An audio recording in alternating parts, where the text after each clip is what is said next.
Okay, so we've just come out of Portman Road, a sunny Portman Road.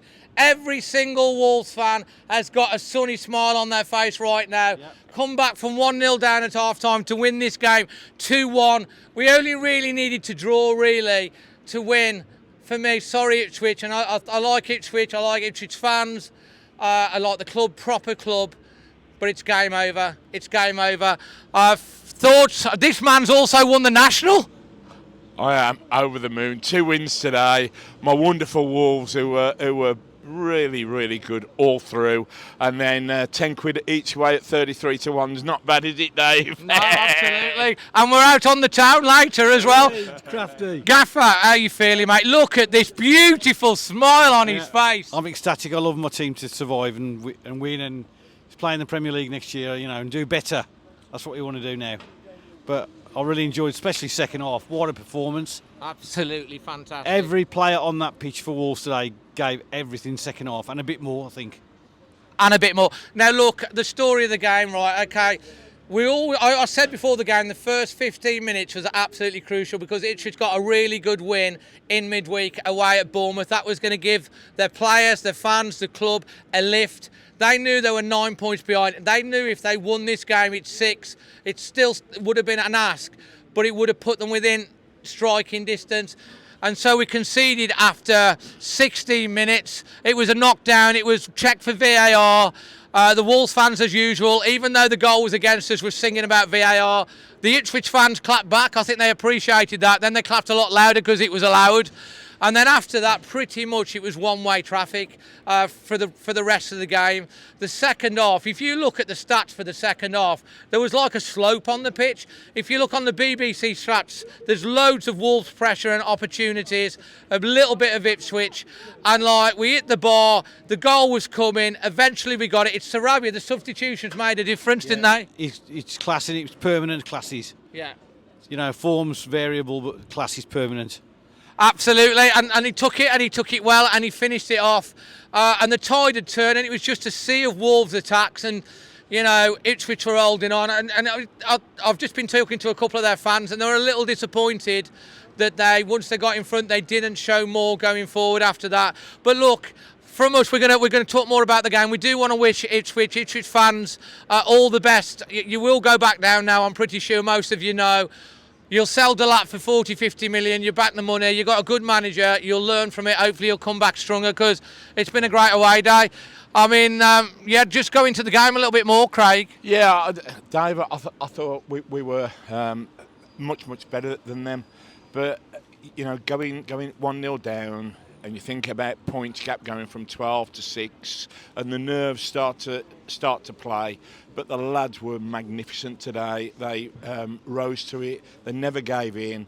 They were structurally really, really sound. Ipswich never really laid a glove on us apart from the goal, and we were just battering it. And I turned around to Joe and I said, it's going to be one of those days where we're just not going to score. We're going to be the absolute best side. I couldn't believe it when Gomez hit the bar and it scrambled around. You just thought, oh. Absolutely, and the time wasting from them was. Well, they're going to do it, aren't they? They're going to do that. They're going to try and manage the game, slow us down. But the second half was just magnificent, absolutely great fun. I'm buzzing, I am, Dave. He's got a big smile. Now look, I mean the stats bear it out, don't they, Chris? Wolves 22 shots to Ipswich is 7. 6, I think it's 7 on target to their 2.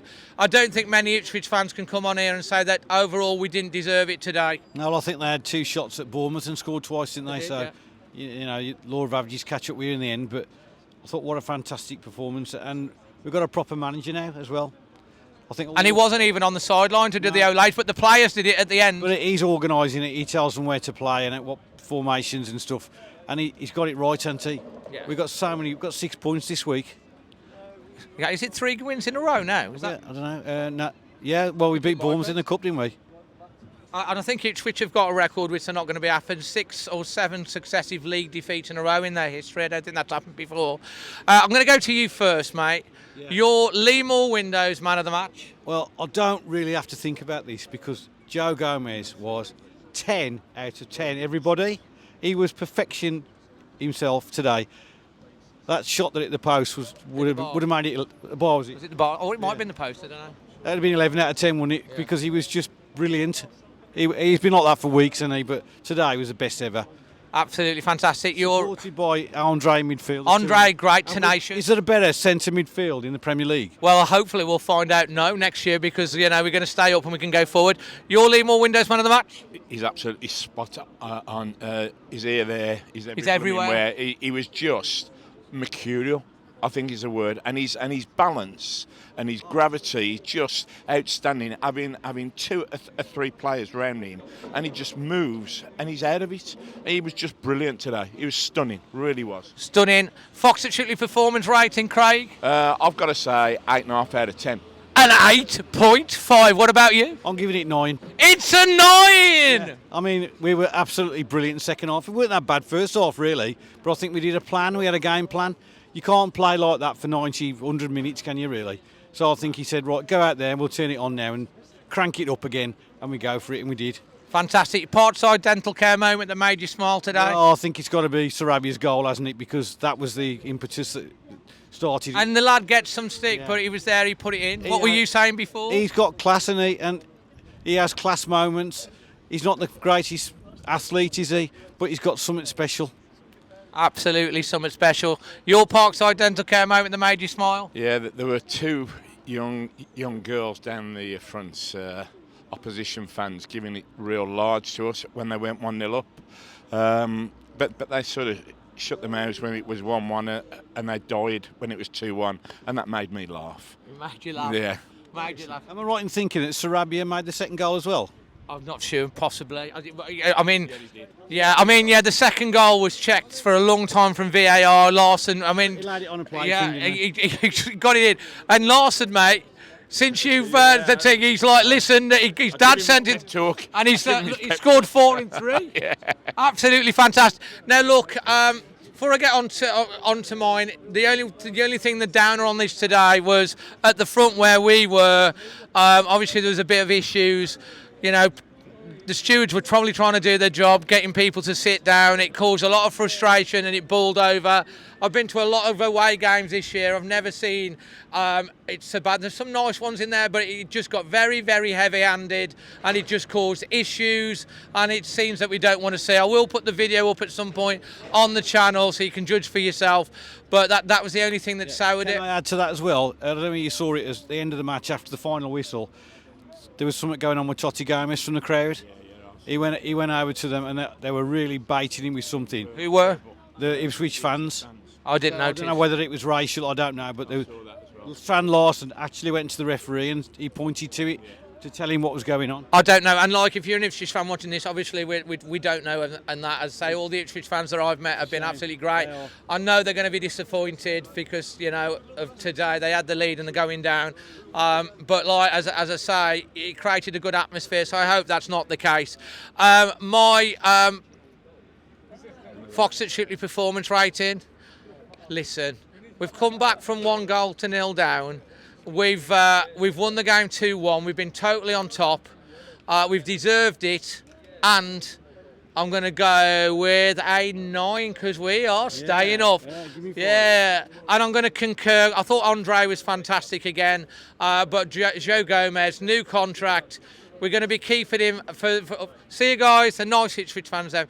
We're going to be keeping him, and the key thing is the board, the hierarchies. Vitor Pereira is doing a great job. He gets the fans. He understands. He's building that pack mentality back.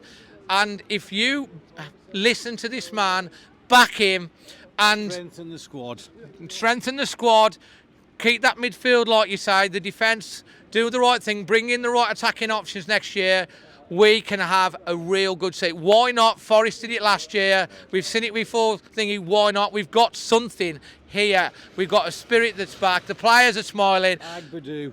Agbadoo is class. And right at the end, my Parkside Dendico moment that made me smile. Vitor Pereira was not on the pitch. The players were, and they were doing the cheers and everything, which was absolutely fantastic. Anyway, we've got an extra fan reaction coming up in a bit. Loads of content, extra time tomorrow night from myself, Gaffer, and Charismatic. He's won a lot of money on the Grand National as well. Always Wolves.